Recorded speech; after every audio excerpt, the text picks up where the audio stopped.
Ama komple çıkacak. Komple çıkıyor. Ben komple çıktım ki.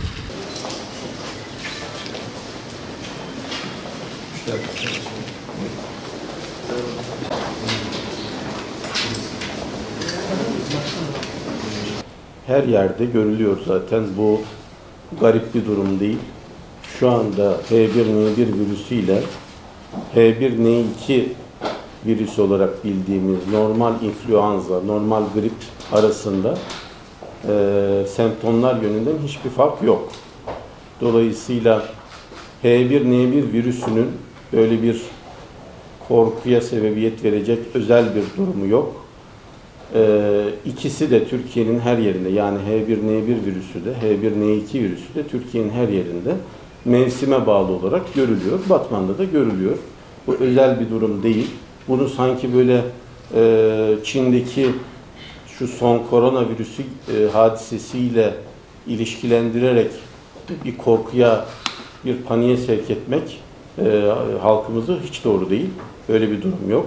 Havalar soğudu. Dolayısıyla grip vakalarında artış var. Bu grip vakalarının bir kısmı H1N1, bir kısmı H1N2. Yani kamuoyunda domuz gribi olarak bilinen H1N1 virüsünden de Batman'da ve Türkiye'nin her yerinde hastalananlar var. Ama bunların herhangi bir diğer gripten bir farkı yok.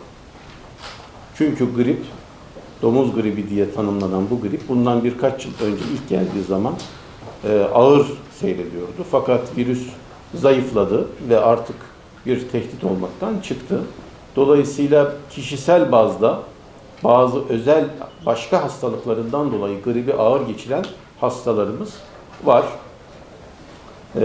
Bunlar kanser olabilir, koa hastalığı olabilir ya da benzeri bir takım rahatsızlıklarından dolayı grip virüsünün onlara bulaşması neticesinde tablonun ağırlaştığı vakalar var.